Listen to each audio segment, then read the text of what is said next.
The defending champs are the standard. They are not without injuries. JP Morosi, lots of them. Good Friday morning to you. Your wife is the doctor, but I need injury updates on Scherzer, DeGrom, and Malley because this team will look a whole lot different in August than it will in April. That is exactly right, Lauren, and good morning. This is a key question for the Texas Rangers. How do you find a way to get off to a good start for the season and defend your World Series title when a majority of your ideal starting rotation begins the year on the injured list? That's exactly where the Rangers are right now. We're still not sure. Do they find a way to re-sign Jordan Montgomery? That part is unclear. But there is, Lauren, importantly, some optimism about exactly what that rotation will look like during the second half of the season. Let's take a listen to this. This was Chris Young, the Rangers president of baseball operations, speaking Sunday on MLB Network Radio about the timeline he expects to see with Max Scherzer, Jacob DeGrom, and Tyler Malley. Take a listen. We've kept very close tabs on those guys through the offseason, making sure they're obviously such important pieces to us and really the second half of our season. So we want to make sure that they're all coming along and on their respective timetables. But, Max was a tough one because we were hopeful he would be ready by opening day. We knew he obviously came out of the World Series with a back injury. The timeline for him is we've committed to the second half, hopefully June or July. Tyler and Jacob are doing great, and they're continuing their rehab progressions from Tommy John, and we're expecting them sometime in the second half as well. But right now they're doing wonderfully, and our hope is that at some point in the second half we get three all-star caliber pitchers.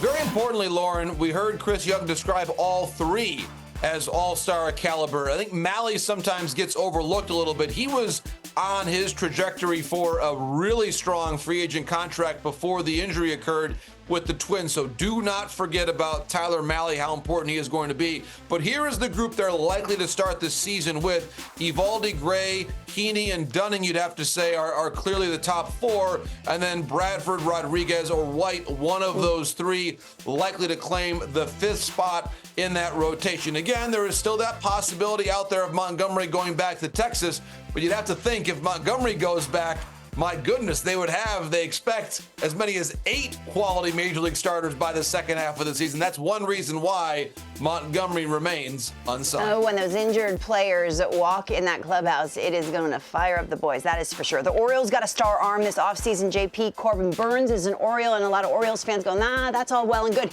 Can we keep him long term? What is their answer to that?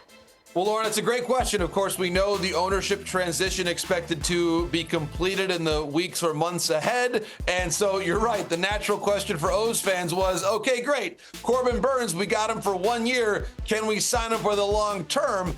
Here was what Mike Elias, the Orioles GM, had to say to that exact question on MLB Network Radio earlier in the week. I don't think he, nor I, nor Scott Boras has put any real thought into that. I think everybody's really focused on 2024. We'll see. We've got a very attractive franchise right now to play in. You got this wonderful group of teammates. So I hope he falls in love with the place. We'll just see where everything takes us. Corbin Burns, 4 seasons in a row, a top 10 finisher in the Cy Young Award voting. That is very difficult to do, Lauren. And here is where he ranks. Just that devastating breaking ball that he throws, and really the excellent command, too. Now, the key thing, and it's not just about the new ownership group, although that's certainly part of the conversation.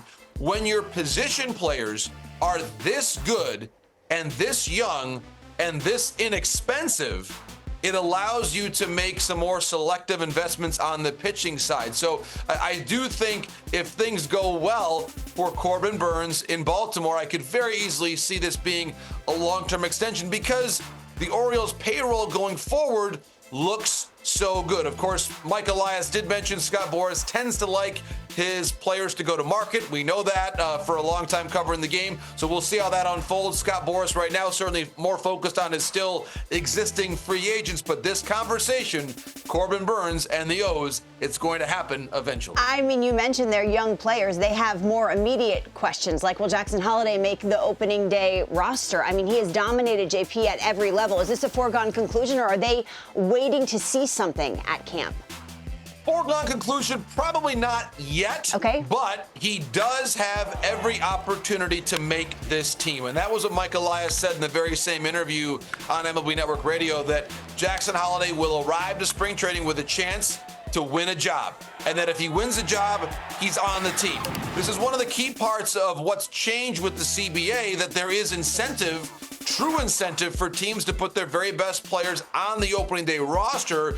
And then if they have that high finish in the Rookie of the Year voting, they get a draft pick. And that is the language the front offices love to talk about, to find a way to get even more picks. So Holliday, I think very importantly, will get a chance to play both second and short. You've got Gunnar Henderson at short.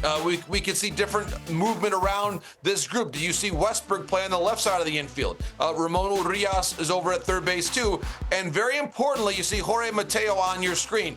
A lot of people around the industry thought that Mateo might have been traded already, but he is a legit up-the-middle defender. We saw Ortiz get moved in the Burns deal, and here is what Mike Elias said, again, according to Jake Rill on an interview that he did with Inside Access to 105.7 The Fan, is that Mateo is going to see quite a bit more time in center field. Interesting. Super utility role for Jorge Mateo, who's one of the more veteran players on that Orioles team. Love the versatility that Mateo brings as well. So Mateo, I really would have thought, Lauren, he was going to be traded by now. He's not. So when he arrives to Sarasota, a little bit of a different role for the veteran, respected player in Jorge Mateo. 101 wins a year ago, perhaps more where that came from. We're very matchy on this Friday, JP. Have you noticed? We look like we're going to prom, yes? I feel that way. We're maybe not going to prom, but I want to make a quick mention of this, Lauren. Oh, gosh. The Caribbean Series, the final, the championship game is tonight, 8 p.m. Eastern Time. Dominican, Venezuela, cannot wait.